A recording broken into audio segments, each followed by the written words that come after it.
அஞ்சுவது யாதொன்றும் இல்லை, அஞ்ச வருவதும் இல்லை. வணக்கம் மக்களே, நான் சத்ய வர்ஷா, இந்திய அரசியல் அமைப்பு ஆலோசகராக பணியாற்றி வருகின்றேன்.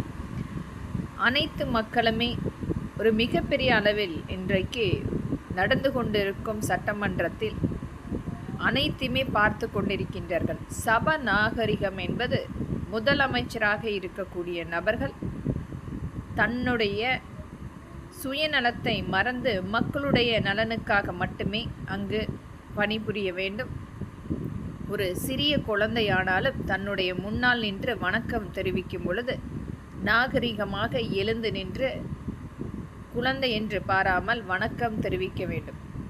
நம்மளுடைய தலைவர் மரியாதைக்குரிய மாண்புமிகு எடப்பாடி கே பழனிசாமி ஐயா அனைத்திந்திய அண்ணா திராவிட முன்னேற்ற கழகத்தில் 50 வருடங்களுக்கு மேலாக ஒரு சாதாரணமான ஒரு தொண்டராக வந்து மக்களுடைய நம்பிக்கையை பெற்று இன்றைக்கு நமக்கு ஒரு முதலமைச்சராக 4.5 வருடம் காலம் பணியாற்றி ஒரு நல்ல திட்டங்களை கொண்டு வந்து ஒரு நம்பிக்கைக்குரிய தலைவராக மக்கள் ஏற்றுக்கொண்டவர்கள் எடப்பாடியார் என்ற அன்பால் மக்களால் அழைக்கின்ற நம்மளுடைய தலைவரை இன்றைக்கு ஒரு மிகப்பெரிய இவர்களுடைய காழ்ப்புணர்ச்சி காரணமாக நம்மளுடைய தலைவர் சட்டசபையில் முதலமைச்சர் மற்றும் அனைவருக்குமே அந்த வணக்கம் தெரிவிக்கும் பொழுது நிராகரிப்பு செய்து வணக்கம் தெரிவிக்காமல் அமர்ந்திருந்த விஜய் அவர்கள் கண்டிப்பாக இதற்கு மன்னிப்பு கேட்க வேண்டும். முன்மாதிரியாக மக்களுடைய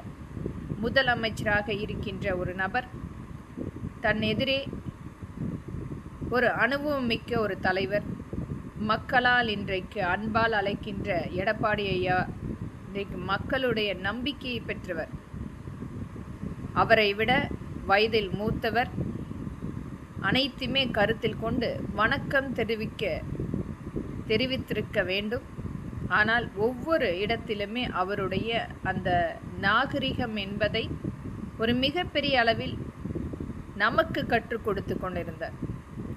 அவர்களுக்கு சாதகமாக இருக்கக்கூடிய நபர்களுக்கு எழுந்து நின்று மரியாதை செலுத்துவதும், மற்றவர்களை நிராகரிப்பதும், மற்றவர்களை புறக்கணிப்பது மட்டுமே அந்த சட்டமன்றத்தில் ஏதோ சினிமா காட்சிகளைப் போல நாம் பார்த்து கொண்டிருந்தோம். இதை அனைத்துமே கருத்தில் கொண்டு மக்களின் சார்பாக எங்களுடைய தலைவரை அவமதித்ததுக்கு கண்டிப்பாக முதலமைச்சர் விஜய் அவர்கள் எங்களுடைய தலைவரிடம் மன்னிப்பு கேட்க வேண்டும் சட்டமன்றத்தில். இது மக்களின் எளிய மகளாக இங்கு நான் பதிவிடுகின்றேன்.